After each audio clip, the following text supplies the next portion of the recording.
Hello everyone. So today I'm going to be talking about student debt for higher education. So my name is Isabella Rocha. This is my second year at Napa Valley College. I am going to be discussing about student debt crisis and how extreme the student debt market has gotten over the years, and also how it has affected students now and former students. So why did I choose this topic? I personally always wanted to avoid student debt.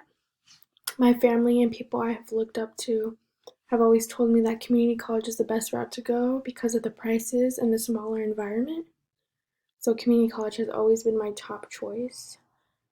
And also, I just wanted to shine light on the topic. I always felt, ever since I've entered college, I've always felt many people don't talk about this topic.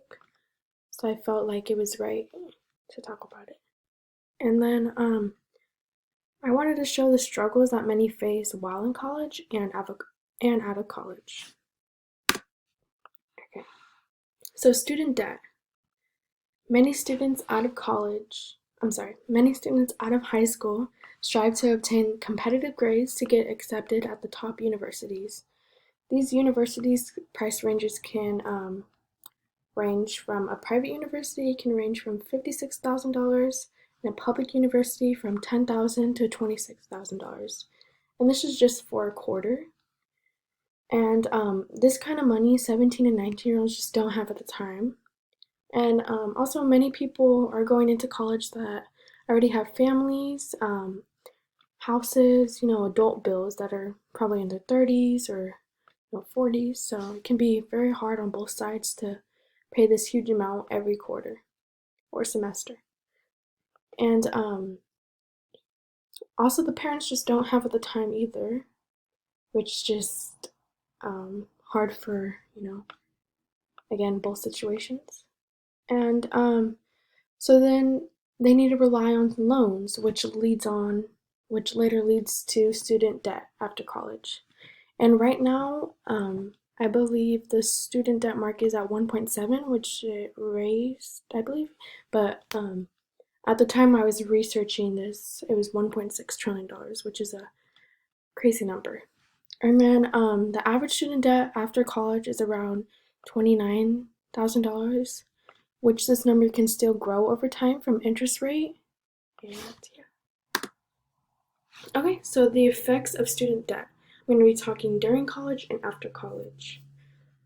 So during college, stress and mental health can be very hard. We all know that college in general is a very hard environment at times, and the work is just very you have to be put your full effort in it to get the best grades and stay in your classes and all that. So having money on the back of your head is just another thing to stress about, which can cause anxiety and depression and all that kind of stuff with all your life situations going on too. And also, college students just can't enjoy their time because of the worries of money. And this quote right here in the gray bubble, it's kind of relating back to that. It's from a Columbus student. I will not read it for the sake of time, but I will have a link at the bottom of my presentation so you guys can go back to it. And then now I'm going to be talking about after college. So people ages from 60 to 80 are still trying to pay off these loans, which I think is pretty crazy. And these loans are from their children, their grandchildren, and also probably just from them going to school, and then probably in the 80s or 90s, or probably not 90s, probably like 80s or 70s. So, yeah. And then credit scores can drop dramatically while you're in college and after college. Since you're putting all your money on tuition and food, many people might need to apply for student credit cards, and it can just be a very not balanced situation. And while you're in college, your credit can go down because you don't have the money to pay your credit cards. And also, it can go down after college if you're not paying your student loan payments on time. So interest rate can go up and your credit score can go down, which credit scores going down is a very bad thing in America. You're not going to be able to apply for things that you want, like maybe even a house or maybe even another loan that you need at the time, which can be very hard. So I'm going to be talking about dropping tuition for student means. Um, it would stop the growth of student debt market. So as we know that the student debt market right now is at $1.7 trillion, and this market will grow in the years and maybe even get to $2 trillion in a couple years, which is just outrageous.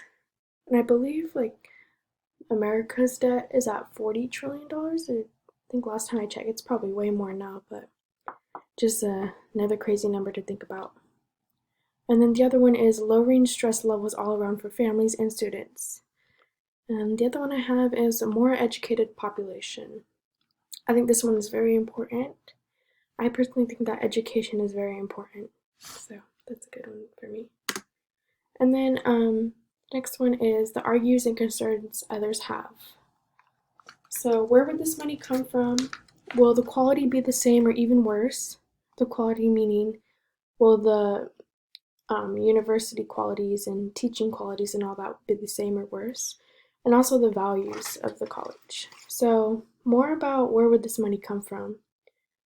There can be many cuts from unnecessary spending of the government, but that's a huge political argument that I will not be getting into, but just a little general statement I had.